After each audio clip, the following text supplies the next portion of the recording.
estamos en un entorno geopolítico bastante complicado. Tenemos los datos de desarrollo de los Estados Unidos, los últimos datos que estamos viendo ahora sí, que no están siendo los esperados, está en una desaceleración Estados Unidos. Tenemos bolsas, y todas las bolsas del mundo en máximos históricos. Sí, todas, no hay una. Hasta el Merval, el S&P 500, Nasdaq, QQQ, todo está. Tenemos un Powell que en la última reunión nos dejó, quizás para los más ingenuos, una posibilidad de esperanza, de felicidad. El día que habló Powell dijo que estaba todo bien, que estaba contento con los datos de empleo, que veía un sector fuerte y que seguramente iba a bajar los tipos. Entonces, ese día el mercado subió más de un 3%, en esa euforia de corto plazo, podríamos decir. Pero en el medio, el día viernes, tuvimos dos catalizadores. Tuvimos, por un lado, un catalizador de Japón, un índice que no tiene una gran volatilidad y que en cuestión de horas cayó bastante. Yo voy a presentar aquí el gráfico, producción. Lo que tenemos en pantalla, en verdad, es la divisa que no muchos están hablando, que es el dólar estadounidense contra el yen japonés. Ustedes saben que los mercados financieros se trabajan constantemente y que hablábamos, y me han escuchado mucho hablar, ¿vos escuchaste hablar de la curva de tipos? Sí, escuché hablar, o sea, pero un poco y nada, por decirlo así. Bueno, yo desde el trimestre anterior vengo hablando de tengamos cuidado con la curva de tipos. Me está marcando que se está haciendo plata gratis, para decirlo de alguna manera. Se le llama como un free lunch, un almuerzo gratis.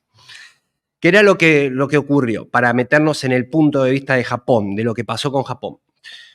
Japón estaba subiendo los tipos, ¿sí? Ya venía 2 ruedas consecutivas subiendo los tipos, cosa que no venía haciendo porque hace más de 2 años Japón tiene las tasas por el piso, ¿sí? Mantuvo tipos muy bajos, mientras el resto de las bolsas estaba subiendo los tipos a niveles de cotas del 4 o 5%, incluso en Estados Unidos, o sea, iba en contramano. Japón hace bastante que no crece, tiene una deuda, una de las deudas más importantes del mundo, una de las más grandes. Sí, disculpa, Leo, eso es lo que, ¿te acuerdas que me hablaste del evento de Pablo Gil? Que mencionaba eso, que Japón era una economía que estaba quedada, como que no crecía, digamos. Exactamente, fuimos a Rankia, me acuerdo, en el Hilton. Bueno, y Pablo hablaba justamente de eso. Miren la curva de tipos, miren justamente cómo está la crisis de deuda. Bueno, todos datos que hoy ya ha sido el catalizador. Pero ¿por qué fue el catalizador ahora? Que es por ahí muchos los que no entienden qué es lo que ha pasado en las bolsas. Hay algo que se conoce como carry trade, ¿sí? ¿Qué significa? Si ustedes ven, voy a poner acá, bueno, voy a dejar este gráfico. Con este gráfico se va a entender, lo voy a poner en un gráfico horario para que vean el movimiento. Ustedes fíjense en que ahora tenemos un gráfico con una curva descendente, bajista, ¿sí? Que no ha parado de caer desde este día, desde el jueves a las 8 de la mañana, desde este sector, no paró, rompió algo, ¿sí? ¿Eso cómo se lee? Bueno, ¿qué es lo que venía haciendo Japón? Japón tenía desde hace más de 2 años, 2022 aproximadamente, donde arranca toda la suba, al tener los tipos muy bajos, ¿sí? Lo que eso permitía era que el tesoro podía generar mucha deuda a un costo cero, ¿sí? Entonces, la gente que hacía, el que se dio cuenta de esto, le pido plata en yenes, saco un préstamo a mediano o largo plazo, pago una tasa del 0.4 y a su vez con ese préstamo que le saco en yenes, me voy al mercado de divisas y compro dólares. Claro, era como un rulo financiero. Exactamente. Comprás los dólares y ¿qué haces con los dólares? Diferentes inversiones, pero principalmente comprabas bonos y demás instrumentos que te pagaban mínimo un 4, 5% de rentabilidad. Era gratis.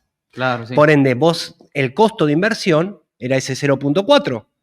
el 4.5, 5% te lo llevabas al bolsillo, gratis, simplemente por hacer esa jugada. Esa jugada se viene haciendo hace rato, por eso les decía, miren la curva de tipos, pero había algo importante a tener en cuenta. El Tesoro decía que no iba a subir los tipos, que se queden tranquilos, que los bonos no los iban a pasar del 0%. Entonces los tipos podían seguir jugando con deuda. El problema es que Japón empezó a subir la deuda, empezó a subir los tipos, empezó a pasar a un nivel positivo de 0.10, después 0.10, 0.25 y hoy ya el costo de endeudar de esa deuda ya está en torno encima del 1%. Eso hizo que salten justamente todos esos carry trades, salten todas esas operaciones. Claro, sí. Entonces, ese fue el problema por el cual cae el níquel, cae el dólar contra el yuan, ¿sí? Porque claro, salta todo eso, toda esa plata se tiene que cortar porque empiezan a perder un montón de guita. Encima, no es que, digamos, esto lo hacían con un poco capital, esto lo hacían con miles de millones, digamos. Es algo si vos querés entrar a ese mercado, tenés que tener esa cantidad de dinero, si no, no entrás. Esa fue la explicación del catalizador que tuvimos ahora de Japón, ¿sí? No fue solamente por una suba de tipos, sino por un carry trade que se viene haciendo. ¿Cuál es el problema que tenemos? Veamos el gráfico. ¿Cómo se soluciona esto ahora? Porque la gran pregunta de la gente es, ¿y ahora qué va a pasar? ¿Vamos a seguir cayendo? ¿Se acabó acá? Bueno, lo que necesitamos es que este dólar contra el yen japonés se estabilice. Quede en rango. De a poco vayamos subiendo a las cotas de 150. Si llegamos a ver eso, entonces vamos a poder ver una recuperación en los demás mercados, ¿sí? ¿Cuál es el inconveniente que yo estoy viendo acá? Si yo me voy a cualquier otro mercado, me voy al S&P 500, por ejemplo, y me fijo cómo fue la caída no fue grande porque la caída fue desde máximos históricos, por ende no es un desplome. Es una caída normal desde un máximo histórico. Y incluso no se rompió nada. Desde el punto de vista técnico, lo único que se puede observar es que el S&P 500 sigue en cotas de 5.100 puntos. Son cotas de máximos históricos por encima, muy por encima, de los 4.800 puntos que teníamos de allá por diciembre de 2021. ¿Cuál es el inconveniente? Cualquier índice que agarres o cualquier, por ejemplo, Bitcoin, Ethereum, cualquier cripto, bueno, esas en verdad, las otras están destruidas, te das cuenta que el mercado está en una euforia a un nivel de apalancamiento muy alto. Y es por eso que en cuestión de horas liquidó tantos millones de dólares de todo ese apalancamiento que hay en el mercado. No es una gran caída. ¿Qué puede pronunciarse? Desde el punto de vista técnico, sí, se puede pronunciar y se están empezando a formar figuras de pausa, o mejor dicho, figuras de cambio. Todavía no están confirmadas, pero en el caso de que cuando la clave va a estar en este rebote, en el caso de que este rebote no pueda superar, por ejemplo, ¿no? En el S&P 500, las cotas de 5.400 puntos, vamos a estar ante una figura de cambio. Y a partir de aquí, una figura de cambio significa cambio de tendencia. Se acaba el mercado alcista. Lo mismo ya tenemos en Bitcoin, lo mismo ya tenemos en diferentes activos. Por ejemplo, no sé, podemos agarrar el Nasdaq, ¿sí? Así que es un momento de calma, de tranquilidad, donde uno tiene que replantearse y ver cómo ingresé a los activos. Realmente, el nivel estaba apalancado. ¿Cuánto capital? ¿Cuál es el costo de inversión de haber ingresado al mercado? ¿Cuándo ingresé?